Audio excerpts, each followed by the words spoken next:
Hi, listener and viewer. This is From Ideology to Unity, a spiritual journey where we let go of our ego and ideological doctrine in favor of meaning, purpose, and unity as a whole. Today, I'm interviewing the YouTuber Esther Joy. Esther describes herself as a human helping humans heal. She also has a website, goodvibesdelivery.one. So, Esther, how did you discover your purpose? Oh, first off, I'm so happy you mentioned the website. It just made me excited. Just launched it. And how did I discover my purpose? Thank you for asking. Wow. I would say that when I was younger, I used to say very seriously to my family that I remember before I was born. I remember, being in the womb. And of course, they were like, oh, that's just you being you. You're a little odd like that. And I remember growing up, I was homeschooled. So I didn't really have friends.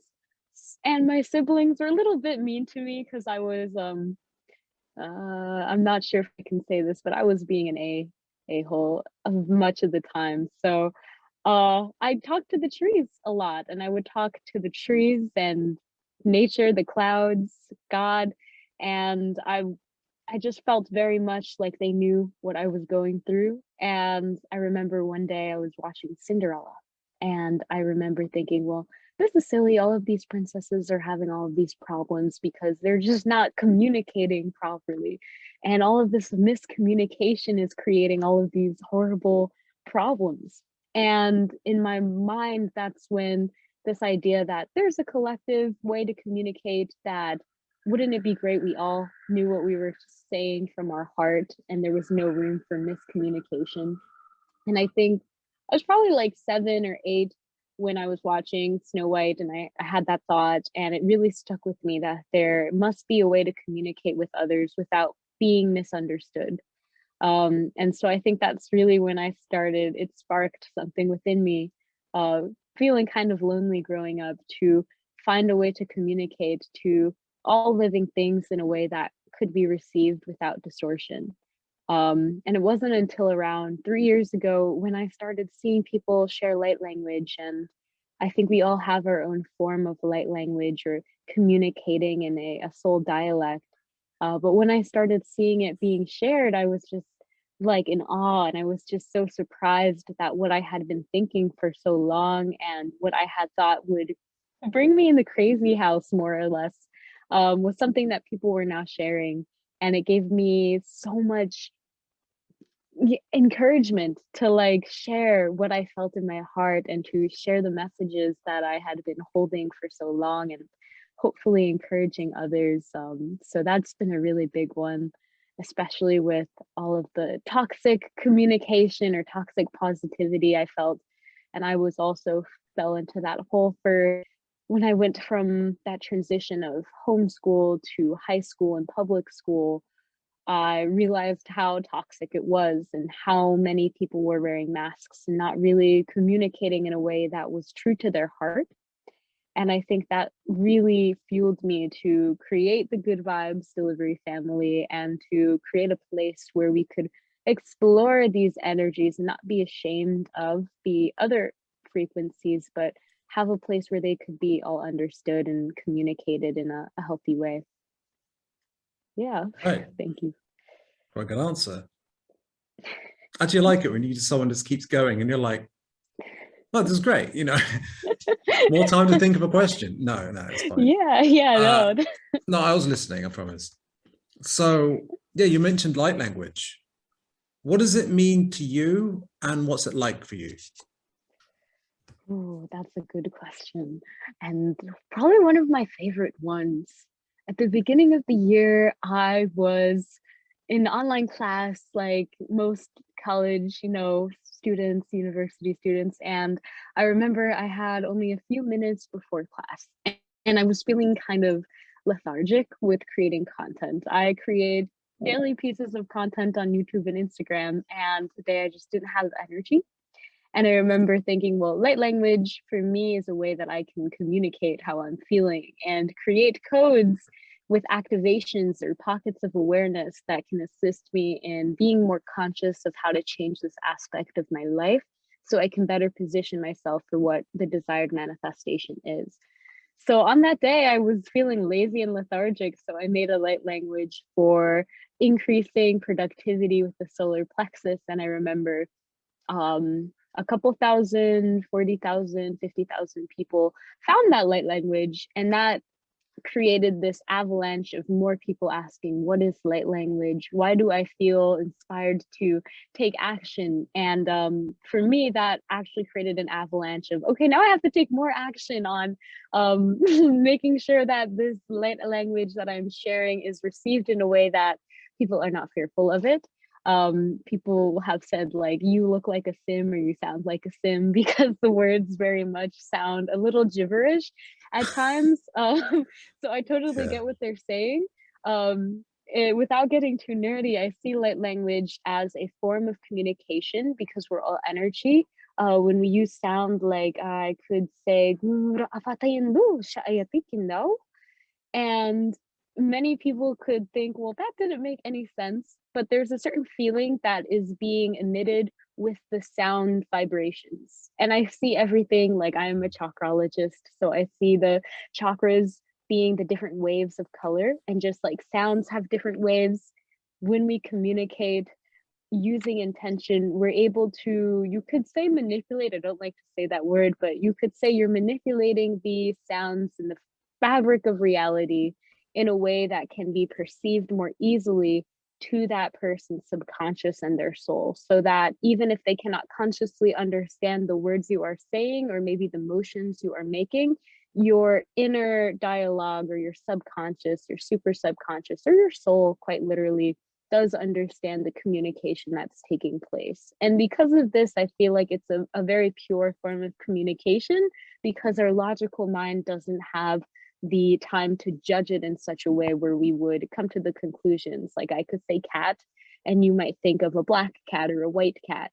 But when you are communicating with light language, you no longer have that opportunity to use your logical mind to kind of distort it to your perspectives that were already originally programmed in you, I guess you could say. So it's like over jumping that rational mind into the subconscious mind of communication and energy. Right. So it sounds like it's like intuitive writing a bit, where you're Yeah. using your intuition to just communicate, whether it's kind of singing, but not necessarily singing, intuitively without thought, or at least, yeah, at least without, well, I don't know, maybe it does involve thought on another dimensional level. I'm wondering though, like the gesticulations that we make as we talk, like that you were making, like, are they related to light language? Hmm. Yeah, so I would say, like, I like that you brought up automatic writing, because I feel like a lot of people don't really see that, but it is a form of channeling. You don't really know what you're going to write down before you write it down. And light language is very much the same way. You are summoning a certain type of consciousness to channel through you. So I think that's a really important part. It is a form of channeling. There are many forms of channeling. But I think it's overall, what is the impact of this one versus another one?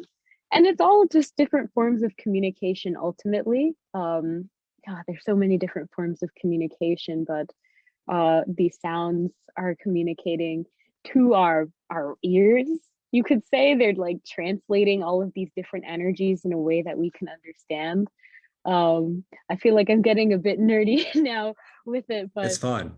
yeah, I think that when I look at automatic writing, I do see it as a form of light language, or even I like to doodle sometimes subconsciously because it helps me be more in that flow. When we connect with a certain consciousness, with a certain intention, like, hey, I really want to assist in uniting people, and I want to come from that consciousness that is of unity versus maybe a more scattered consciousness that is taking us wherever we may go. And I think when we connect to that consciousness and we allow ourselves to channel through that information in a way, it is now up to us and how we want to share that and communicate it to others, how we want them to receive it. Right. Hmm. I'm never Yeah. sure if any of what I say makes sense, by the way, because in a way it is It also makes sense. channeling sometimes. It makes sense to Yeah, me. nice. That's what matters. Right. So what is healing to you? Oh, that's a good question. Hmm. So this is a really good question because it reminds me of two things. Sometimes people want to heal, and generally we want to heal because we believe something is broken in us, something is in need of fixing, something is hurting. And in a way, I agree. I think humanity is hurting in so many ways, and we can see that manifested in so many ways on the planet. I also think that sometimes there's like two different kinds of healing, right? In my eyes and perspective, I see one type of healing where that person believes they are broken so that they need healing. And that is a good thing, but it also can be um, destructive in a way if you are not sure when you are done being healed, and so you continue to look for a healing when in reality you, because you are looking for healing, you are not healed, if that makes sense. Yeah, And yeah, it does. so I think that when I think of healing, though, I do believe that it is identifying where that pain or that hurt is coming from in order to resolve it. So the hurting is a part of healing, just like we have to feel pain in order to know what parts of our body need attention and where we should direct that energy in order to align it so that it is no longer in pain. I feel like healing and hurting, they have to be together in a way where we are not perpetuating the cycle, but we are seeing that we can't run away from being hurt if we want to heal. We have to acknowledge, the shadow side. Everyone likes Hmm. to use shadow work. And I think that's a really good way to look at it, but not to get caught into the shadow, feeling like you have to destroy the whole shadow, or destroy the feeling of pain, because that's the only way I feel like a holistic healing can take place. So I believe healing just means to resolve, to nurture those parts of ourselves that are in pain in order to not erase the pain from ever being there, but strengthening that part so that that weak part of your foundation can be made strong, and energetically you can progress more optimally in life. Sounds like it's a sort of self-care or self-compassion. Absolutely, absolutely. I think that's perfect. When you think about it, many people taking, maybe I used to have panic attacks about panicking or not being happy, right? This is like toxic positivity 101. You cannot be not positive. So if you're feeling negative emotions, instead of looking to heal them, you cover them up to pretend that you were already healed in some way, without actually doing the work that is necessarily to, resolve those energies. So, absolutely. I've heard it said that by some that we have the freedom to be present at any moment, and that the whole spiritual journey with its destination is why you're not enlightened in the first place. But on the other hand, there might be imbalances. So how do you resolve that seeming paradox? Geez, paradoxes. I think that I try not to think about it too hard. I think there's this romanticism around being enlightened a lot of the times, that we feel like it is the end goal, right? And there's also that idea, if you just are here in this moment, then who is to say that you're not enlightened if you're just presently dwelling in your experience? And who is to really say what enlightenment is, other than the person that's experiencing it? Right. I had a sort of brainwave or something while you're speaking, and I guess that you have to feel your way there, not think your way there, right? Would you say that feelings are like a compass? Like that moral compass. Oh, maybe Yeah. beyond that. I've got this idea that,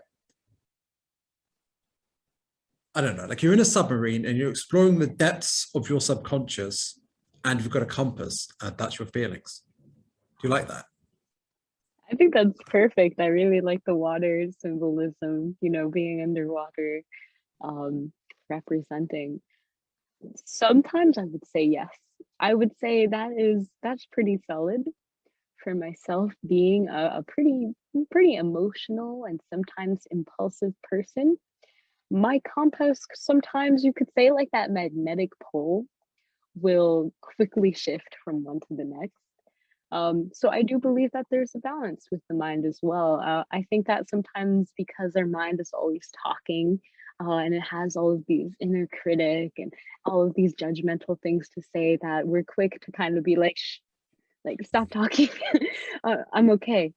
But I feel like the the mind assists us with our heart. If the compass is that heart and how we are feeling, then the mind is you could say, the person that's telling you, what does this mean? Like, this is north, this is south, this is east, this is west. Um, a lot of the times feelings are so intuitive, and I think they're such a beautiful thing that we have, that we often don't even acknowledge, but they hold so much power in, like you said, directing us through life so that we can be aware of how we are feeling and navigate better. But for myself, I will say that I'm finding that I need to also tap into my mind a little bit, so that I'm actually hearing, like, hey, um, I know I feel like that's the best way, but if there's a wall, maybe I have to go around or under or over. And so there's this feeling of, like, there's this magnetizing energy we feel with our emotions that just draws us towards something, sometimes without thinking. And I feel like at times we do need to think, so that we can avoid possibly hitting a wall before we make it to our destination, I, quote I, unquote. I very much agree. However, my experience has been kind of the opposite in a way in which I overthought, I developed a pattern where I started overthinking things and being super analytical. Perhaps I even developed it as a sort of coping mechanism for suffering. I Mm. thought it was just the way I was, but I don't know if it was inherently how I was necessarily. But in any case, yeah, I wasn't really going with my feelings enough. So obviously it's a balance, isn't it? Absolutely. Or if there's a way to unify them together, we can even go beyond a balance and just do both. That Yeah. resonated, didn't it? Yes. I think in my own life, there's been a lot of conflict for a really long time. I'll give the example of school. I was battling between dropping out or continuing, and I'm on my last year. So obviously, my mind's like, it would be ridiculous to drop out, but my heart is like, go with the wind, go with how you feel, be free. And it was weighing these two instead of thinking, actually, why am I making this decision? Why am I stacking these things against each other? Is there a way, like, what is the purpose?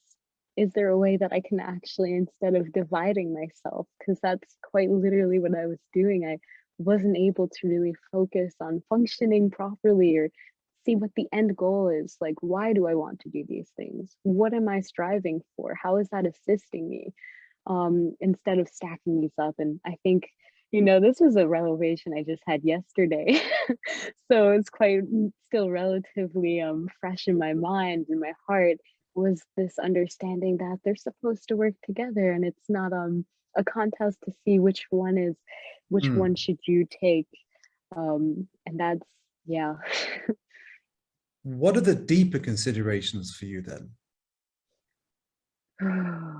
Yeah, that is a good question.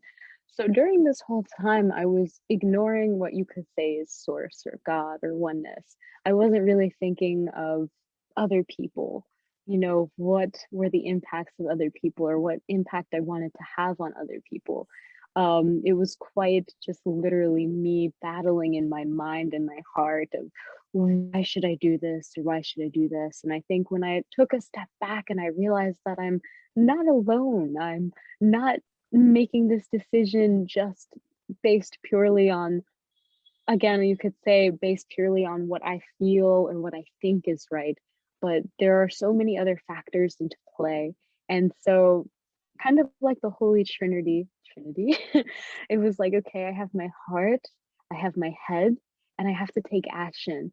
And I'm going to take action on what I value most.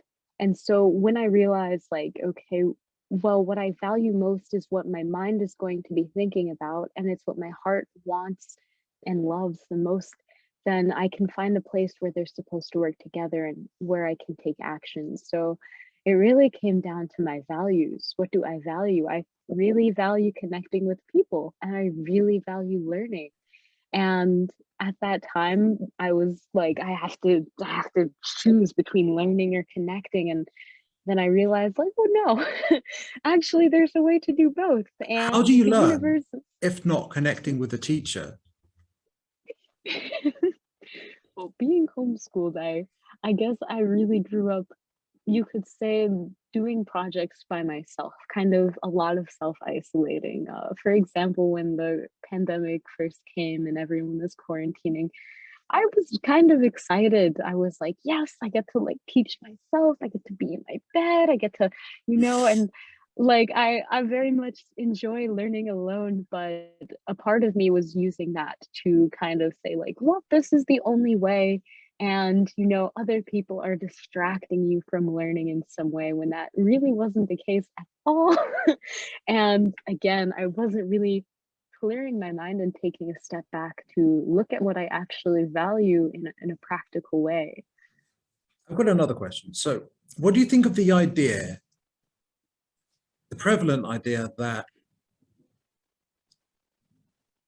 giving is a sacrifice? Mm. In a way, I would say it could definitely be seen that way, right? We only have so much time. Let's use that example. And when you give your time to someone or something, then in a way you're sacrificing your time for it. But at the same time, I think that there is a way that that sacrifice can assist you in a very powerful way. You could use many rituals. They use sacrifices to, I guess you could say, assist them in whatever they're doing. I honestly don't know, but I believe that sacrifices can be used to assist you in possibly giving you something more. And the idea that's coming to me is even like the seeds. Generally speaking, we don't eat seeds, but if you want to plant a tree, you have to sacrifice those seeds or that fruit possibly to plant something that will grow and provide more for you. And that's what's coming to mind as you shared that question. That's pretty interesting because honestly, it was almost like a leading question in my mind because I was kind of, but then I realized that you were sharing something else that was valuable in its own way. Because it's almost like what came to mind when you said that was this idea of, in the Bible, Christ talks about the mustard seed, and there's so much that can come from that, grow from that. And when you lay the seeds or the foundations, future things come to grow later on from that. And so in a way, it's kind of a sacrifice. But there's this other idea as well, perhaps we can combine it in something called the law of one, which is, about that. Yeah. Learning, teaching, or teaching, learning, or love, light, that everything that's any duality is actually one. Mm-hmm. And that seems to be maybe an answer to the question of, do I do this or do I do that? Mm. Yeah. Yes. Yes.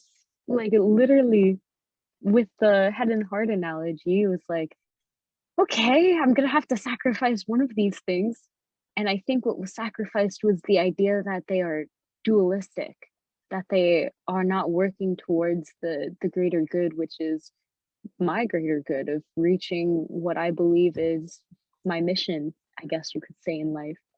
Um, and yeah, yeah, I love the law of one. So I love that you just alluded to it because there's so much in that that I think helps resolve so much of the conflict that we see and many of the paradoxes when it is looked in that light of everything is one. What's the importance of grounding? Oh boy. So immediately what I get is in my mind, right? In my mind's eye, I see someone, you could say that I love my soul friend, Arya, and I love her, and we talk about human design sometimes. And you could say that I sometimes feel like the anchor for our ideas because we will come up with these etheric ideas. They are beautiful, they are amazing, and we're just like, yes. And emotions, we're just like, ooh, we are so ready for it. And then that moment that we hit reality the next day, and we have to reflect on it. Now, my friend Arya, which I love, she is just vibrating on such a high level. Sometimes I realize that we got to bring it back down. And we have to realize, like, okay, when we ground, we bring awareness back to the physical limitations that we are subject to. So it's not something that is necessarily negative. I think a lot of people don't like the word limitations, but if we don't have limitations on, let's say, deadlines, then we'll probably never get anything done. I think that for me, grounding helps build a strong foundation. If you are not grounded, then it's like building Jenga blocks on a wobbly table that can fall over at any time versus a stone which is set in its foundation. So, grounding is so important for whatever is wanting to be manifested in the real world and to understand that the limitations that we see and are subject to, such as our physical vessel, what we're able to do, our time, our resources, the objects that we possess, all of these create a limitation at the same time assists us in understanding where our foundation begins. And I also just I love grounding personally, just like putting my bare feet on the ground because it really brings me back to the understanding that my flesh body has come here and it will one day return to that dirt. So really to ground in the reality of this experience instead of escaping it and looking for something that isn't, feeling like this world and it's so easy. Many people feel like it's the only way to cope with everything that's going on. But when we ground, instead of giving somebody else that space and feeling like we are being suffocated by these limitations, we actually allow ourselves to expand those limitations because we have such a solid foundation with us. So, yeah. I have in my mind this image of a tree, and it has wide roots, and that allows it to go up high. But if it didn't have wide roots, it would like fall over, you know? Yes, I love that. I love trees. Yes. Yeah, I mean, I kind of learned it the hard way because at a certain point I got so excited about exploring the third eye that opening the heart that I didn't focus on the root enough. And I don't know, that might explain certain fears that came up when, because the experiences of spirituality are kind of, they're not your regular day-to-day experiences, and they can be scary if you're not ready for it, right? What sort of things have you experienced and how did you respond to them? Oh boy. I mean, I love that you mentioned the third eye. I know for myself, One day I was meditating in my bedroom, and I remember just sitting there and meditating, and I was listening to a guided meditation on Headspace. I loved Headspace at the time. I used it like every day for like almost 2 years. And I just envisioned a ball of light above my head, and my eyes were closed, and I could really see and feel the light. And it got to the point where I was like, this is kind of interesting. I like really feel it. This is like very strongly. I'm not even trying. And then I remember it entered into my body and it opened my crown. And it was the first time I had an experience, an out of body experience, where I saw myself, I saw my aura, I saw my room, and my sister walked into my room and I could see her aura as well. And they were different colors. And the sounds, she was playing music. I could see the music, the aura of the music bouncing off of her. And it Wow. was it was just an experience. Yeah, I was like, "Am I dead?" Like, I see myself sitting there, so I must be, my aura is blue, hers is red, she's moving, I can see and sense everything. It was like an avatar moment, kind of. And then I remember that feeling of the light and that feeling of really, safety, and I remember just thinking, "Wow," it was a bit of a kundalini rising. I didn't know what a kundalini rising was at that time. I wasn't really well equipped in many of the spirituality terms. I just liked to meditate because it kept me sane. And after that experience, I became, you could say, obsessed with opening my third eye again and seeing what I saw and feeling what I felt. And that, for like 2 years after that, I just read as much as I could about the chakras and energy systems. And I had opened my third eye a few times after that, but I was forcing it, to say the least. It wasn't really an organic experience anymore. It was one that I was like grabbing onto and trying to see again. I was trying to see these colors and to feel what exactly that intensity that I felt. And that forcing just kind of discouraged me. And now when I see other people kind of, like I was seeing inverted colors, I was just kind of like, okay, this is like not not how the third eye is supposed to open. And I think that's when I realized, like, okay, that happened for a reason. After that, I started hearing things and I thought, well, maybe I'm going crazy. I can hear people talking, their higher selves are talking to me like they know me. I don't know them. I don't know the person that's talking to me. It would be Does like, it sound like just people speaking, or does it sound like yeah. thoughts? How do you So know if that's, how do you I know will, if, like, if you can hear them, can they hear you? Like, yeah, there's big yeah, questions like that, and it's kind of, there's all sorts of questions that it raises. And if you're yeah, afraid, you might get paranoid. And yeah.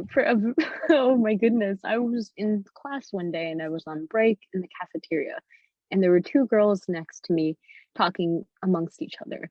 And their, I will say, higher selves, I could hear them very strongly talking. And they were talking and they were like, oh, look, it's Esther's higher self. And I wasn't sure why I could hear it. To be honest, I was like, well, I must be going schizophrenic.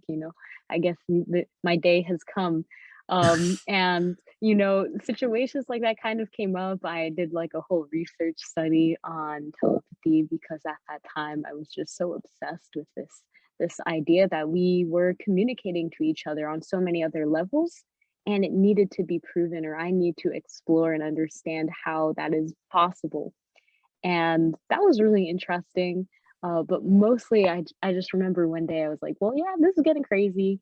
I don't know if I can handle this and, like, continue my normal life while I'm hearing these things and experiencing these things. And I remember one day just praying and I was like, okay, I don't really want you to communicate with me anymore like that. And so they stopped communicating with me like that. And um, now I feel like I'm thankful because it would be like the leaves are rustling and I would hear words in the leaves. And I was like, well, okay, nothing crazy. But at the same time, I was like, people are going to think I'm crazy or I'm losing my mind. And so I would appreciate you, God, one of the source, whoever is communicating with me to, communicate more normally, is what I said. Have you ever experienced psychic attack? So that is an interesting one. I will say that it was kind of self-made by myself and overthinking, kind of being paranoid that other people were out to get me. In reality, I was just being paranoid that other people were getting out to get me. So the thoughts that I were having were more like, oh, like, these negative things are only here because they. And so there was a lot of blame. And I think when, Ego. people, yes, Right. yes, there's Oh, like carry this on. idea that, it wasn't me who was doing the thinking, it was somebody else. And taking away responsibility from my own thoughts, which is it's not good at all, because then you are pretty much releasing control. You are choosing not to control your thoughts anymore and saying that somebody else or something else is controlling your thoughts. You've given that energy to them. And so there was a lot of like just being aware that, hey, I think I'm just doing this to myself. Like I chose to give them that energy if that is what is happening, if I'm being attacked. And I can choose to take that energy away. And I think when I realized that, I was getting really into rewiring my subconscious mind. And I was like, oh, I'm going to make like a little if then kind of code, because I like to code. So it's like, if I feel a psychic attack or some negative energy that is trying to say that I don't have control over my thoughts and is making me think all of these negative overthinking things, then I will redirect that to strengthen the control that I have of actually realizing the power I have within my own thought realm. So it was almost this thing where I was reprogramming myself to pay less attention to those energies. And when they did come up, to redirect them and understand that I did have the power to simply release them and that they had no actual power if I didn't want them to.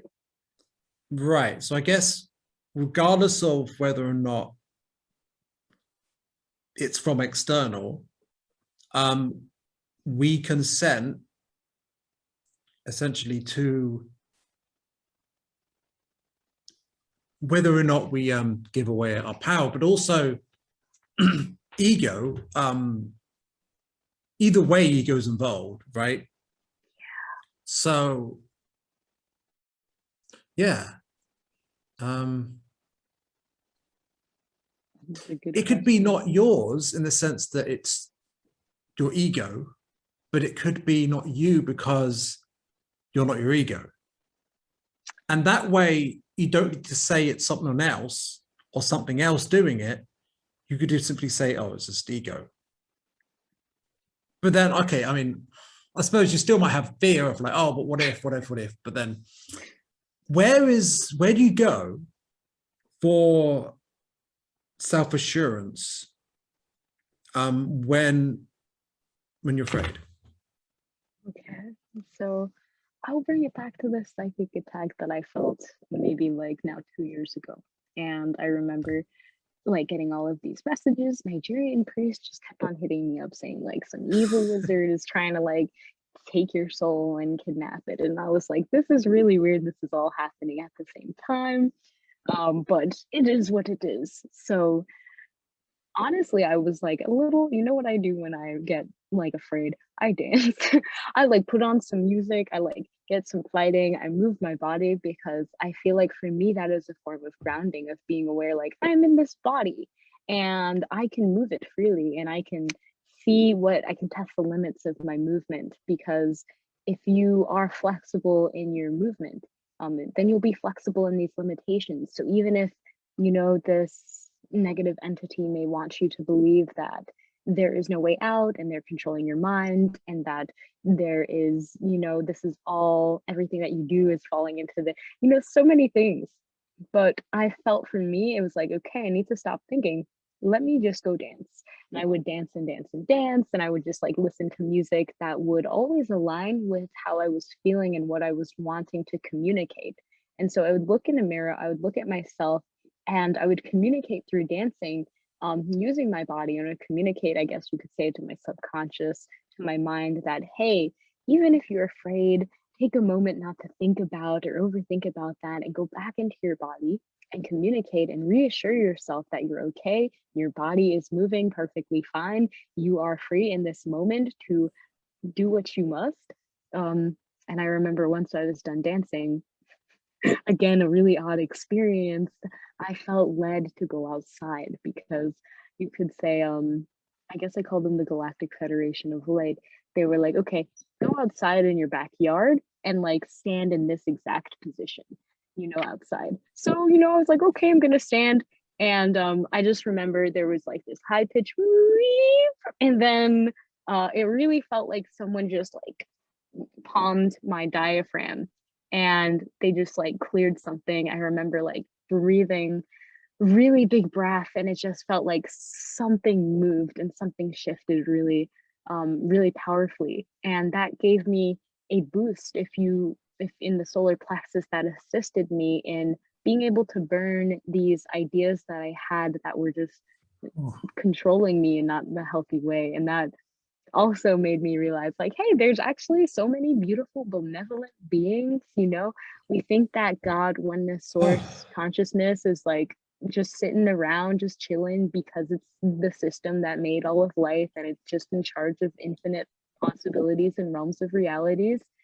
And because it's in charge of all the infinite realities and realms, if we connect with it and trust that, hey, even when we're afraid, it's actually great because then we can turn to it and be like, this is not the desired reality that I would like to be in. And you can request to shift that timeline in a way that is still going to serve your purpose so that you can learn the lesson, but you don't have to feel afraid anymore. that decision is kind of liberating decision or freedom to move your body. And like,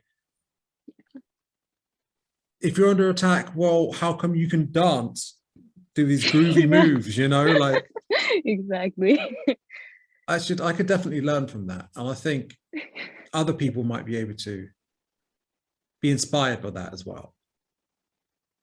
Because I think that when we go into the unfamiliar territory of higher frequencies, things like this can really help us navigate that. Absolutely. So I'm really grateful to have heard that story, really. So you weren't even, by the end of it, it sounds like you weren't even afraid of, like, I don't know, abduction or something. Yeah, I was just getting excited. I was like, now that I feel like I've programmed my mind in such a way, it was like that energy is making me stronger. Just like, that heaviness at first, it can really weigh down on you. But now I was seeing it as more as like a spiritual exercise where it's like, okay, I can use this to like lift reps. I can use this to sharpen my discernment. And so it actually made me really excited in the face of something that I otherwise may have been fearful about because I realized like I can overcome it, I can do this, and it's going to make me stronger when I do. Yeah, I mean, you could go to the gym and then get all anxious about it, about getting it wrong, or you could do some stretches and get on with it. Absolutely. The best medicine is movement. I should really, really learn from that because it's easy to be sedentary, especially when you've been in lockdown, I guess. Um, but love is frequency and life is love. So why not move? Yes, yes. It is very good, especially with that idea of grounding. You could say when you are moving, especially if you're in a place of fear, when you are just moving your body, then you are moving it away from that fear because you're physically moving it. It's no longer stuck in a place of maybe like fight or flight. It's more like let's play because it's okay. And this is the energy or the reality that I would rather resonate in and would like to reflect in the world. And even if it is a quite serious situation, I find when I am more playful about it instead of overthinking and like for the past month, I was just like, oh, my head, my heart. But when I dance, it is all connected. And when I just move, I feel more okay. I don't need to think. Just gonna allow again another form of channeling. I'm going to allow the movement to take place and to communicate through that movement. It seems like, I don't know, some cheesy 70s film or something, this idea of like using the power of groove to overcome any obstacle. Yes, but it works. It works. They had it Right. planned. Yeah. Yeah, that is genuinely inspirational. And it's art, but it's using your body. And I feel that light language, like this sort of dancing, is, yeah, it's being artful with your physicality. Yeah, I like that is that, I think that's very valuable. A lot of people don't necessarily, you can get stuck in your head when it comes to spirituality, and it really is helpful to just be grounded like that. And grounded, not grounded in some loose sense of a word that's a concept, but like actively acting, I guess. Yeah. Yeah. Yeah. Embodiment. Yes. Absolutely. I've really enjoyed this interview. I feel like it's coming to a close, but I'd love to have another one. Yes. And yeah, Absolutely. you inspired me. So thank you. Thank you. I'm super appreciative of this interview, Nick. It's just been really cool getting to know you more through this process of just connecting and being able to speak. And yes, I feel like thank you for just asking really valuable questions and leading the conversation, because definitely was something I needed to hear today as well. Just reflecting, sometimes you forget how beautiful the world really is and how awesome it is to connect. So thank you. All right, then. So I hope, listener, viewer, I hope you had a good time. I certainly did. Esther certainly did. Yes, Look how happy she is. you know it. You know it. So yeah, have a great day or a lovely evening, and bye for now.